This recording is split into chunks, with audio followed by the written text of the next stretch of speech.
ACT English, More Comprehension in Less Time, Part 4, which is a continuation of our discussion on punctuation.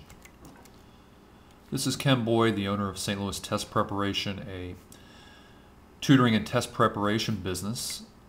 This is our email and our phone number. You'll see our website at the end of the presentation.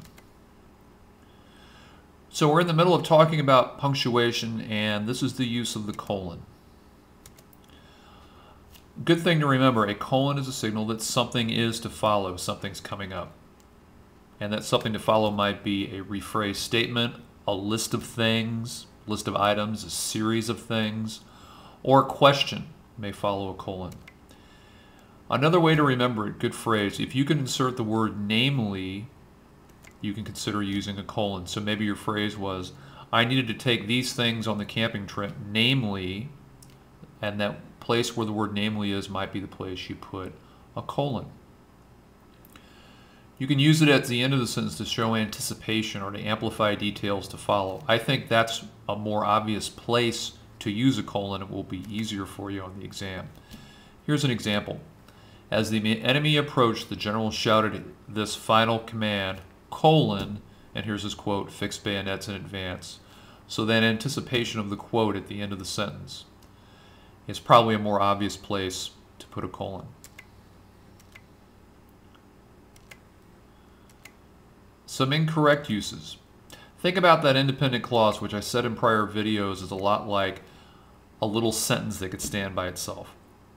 If the statement before a colon should not sound like the heading on a list or a post-it note, and by that I mean phrasing it like things I must do today or tasks I must complete. That's not a complete statement. It's not an independent clause. Therefore, you wouldn't use a colon there. A better way to word things and a place you'd use a colon would be something like this. I must run several errands today. Colon. That information before the colon is an independent clause, a complete statement. And after the colon, we have our list. Shop at the grocery store, pick up the laundry, and drive to soccer practice. Hyphen. I think a little easier than the colon. Link words in certain combinations. How about a compound adjective? Two adjectives that describe a noun. In this case, boots. He put on his well-worn boots and headed out in the snow. If you're an active reader, read a lot, you've probably used to seeing that hyphen between the two adjectives, the compound adjective. That one should be easier for you. Used in compound numbers from 21 to 99, they may try to fool you and use a number higher or lower than that span, but I think most people will get that. And then the last bullet point is the one that's used the least often, dividing syllables at the end of a line. With word processors now, this isn't much of an issue in real life. We don't have a lot of hyphenating in the middle of words with word processing. But it still does appear on the ACT exam, and I think it will be pretty obvious for you, and you'll be able to catch it right away. The apostrophe, most common use, singular nouns and pronouns like Bob's book, anyone's opinion. We put the apostrophe before the S. If it's a plural noun, in this case girls and waitresses, these are plural, we put the apostrophe after the noun. We use them in contractions. Can't, won't, haven't instead of cannot, have not, etc.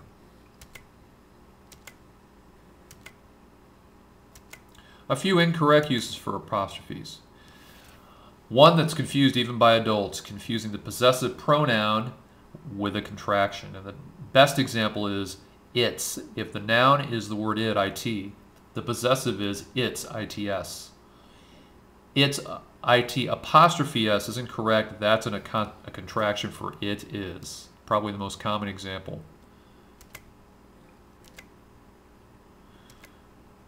Plural nouns. Be clear whether the noun is possessive or simply plural. That noun may just come with an S on the end. Assume you're discussing the Pauls family, which has an S on the end. The sentence, the Pauls went to the store together. We need a period there, by the way.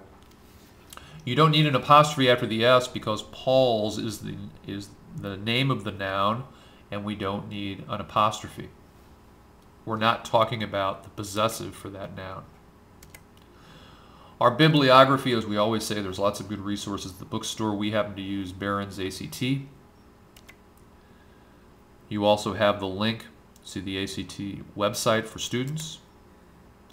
That's the end of Part 4 on punctuation. Part 5 will be on YouTube soon. If you're interested in live in-person tutoring and also chat sessions on a lot of different topics, you can go to our website, www.stltest.net. We'll see you next time.